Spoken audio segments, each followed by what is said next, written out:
अस्सलाम वालेकुम मेरे बहुत ही मोहतरम सामाईन। आप जानते हैं कि हम आपके साथ शेयर कर रहे हैं जनाब सैयद सरफराज अहमद शाह साहब की दिल की गहराइयों से निकली रूहानी गुफ्तगू। फ़कीर नगरी उनकी किताब है उसमें से, और चैप्टर का नाम है राह सुलूक में गाइड की अहमियत। नशिस्त नंबर 7 है ये।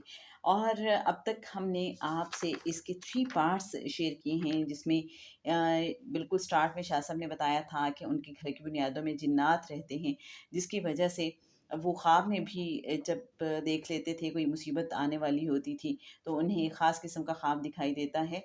और इसी तरह से जब वो ऑफ़िशियल टूर पे लाहौर से बाहर हुआ करते थे, तो उनके ड्राइंग रूम से बहुत बुरी स्मेल आया करती थी, जिस पे उनके मुर्शिद साहब ने उन्हें बताया कि चूँकि जब आप यहाँ पे होते हैं तो अल्लाह की इबादत कर रहे होते हैं, तो जिन्नात आपको तंग नहीं कर पाते। लेकिन जब आप यहाँ पे नहीं होते, तो फिर जिन्नात को तंग करने का मौका मिल जाता है, इस वजह से ये स्मेल होती है। और इसी तरह की कुछ और चीज़ें भी थीं, जिसमें शाह साहब ने बताया कि जब आप किसी दुआ करने वाले शख्स के पास जाते हैं, तो वो किस तरह से दुआ करता है।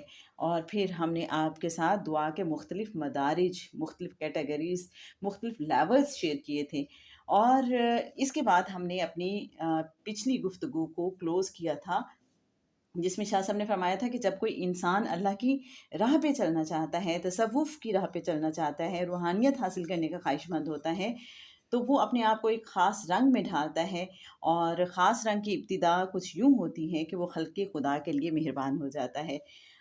अब जनाब सैयद सरफराज अहमद शाह साहब फरमाते हैं कि लफ्ज़ मेहरबान बहुत वसीउल मायनी है। ये सिर्फ़ एक या दो जिहतों तक महदूद नहीं है, बल्कि हर तरीक़े से ख़ल्क़े खुदा को अकोमोडेट करने का नाम मेहरबानी है। जब कोई ख़ल्क़े खुदा के लिए मेहरबान हो जाता है, तो अल्लाह उस बंदे पर मेहरबान हो जाता है, उसका हाथ पकड़ कर उसे अपने करीब कर लेता है, उसे अपनी क़ुर्बत से नवाज़ता है। अगर इसके साथ-साथ वो शख़्स इबादत गुज़ार भी हो, तो हद्दुल वसा कोशिश करता है कि रब ताला के अहकामात की पाबंदी करे। तब हक़ूक़ुल्लाह और हक़ूक़ुल इबाद की अदायगी के इस कॉम्बिनेशन के जवाब में अल्लाह ताला उस आदमी को हाथ पकड़कर अपने करीब कर लेता है, उस पर मेहरबानी फ़रमाता है। तब इनामात की बारिश की इब्तिदा होती है।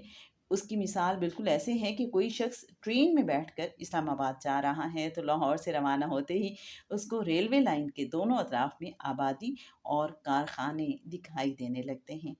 ट्रेन ज़रा आगे निकलती है, तो मंज़र तब्दील हो जाता है। खेतों और फैक्ट्रियों का एक कॉम्बिनेशन दिखाई देता है। खेतों के अंदर जगह-जगह फैक्ट्रियाँ कायम हैं, धुआँ उठ रहा है और लोग आ जा रहे हैं, प्रोडक्शन हो रही है। ट्रेन मज़ीद आगे बढ़ती है, मंज़र तब्दील होता है, और ता हद्दे निगाह सिर्फ़ खेत ही खेत दिखाई देते हैं। हर तरफ हरियाली और दरख्त हैं। सफ़र के दौरान उसे पहाड़, दरिया और दीगर मनाज़िर भी दिखाई देते हैं, हत्ता कि वो अपनी मंज़िल पर पहुँच जाता है। इसी तरह जब इंसान तसव्वुफ़ का सफ़र शुरू करता है, तो उसे मुख्तलिफ़ चीज़ें दिखाई देती हैं और मुख्तलिफ़ हालात व वाक़यात उसके साथ पेश आते हैं।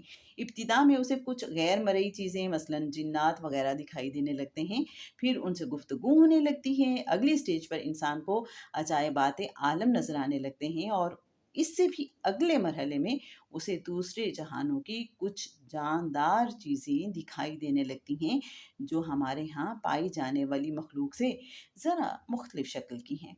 फिर इंसान इस मकाम से भी आगे गुजर जाता है, और सदियों पहले दुनिया से रुखसत हो जाने वाली जय्यद हस्तियों से उसकी मुलाकात होने लगती है।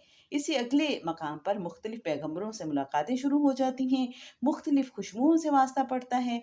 फिर वो मकाम आ जाता है कि जहाँ इंसान खुली आँखों से चीज़ों को देखने लगता है। इसकी इब्तिदा यूँ होती है कि इंसान कमरे में बैठा होता है, तो एहसास होता है जैसे कोई बर्क़ रफ़्तारी से दरवाज़े के पास से गुज़रा है। इंसान नमाज़ पढ़ता है तो यूँ लगता है कि मैं अकेला नहीं हूँ, मेरे साथ कोई और भी नमाज़ पढ़ रहा है।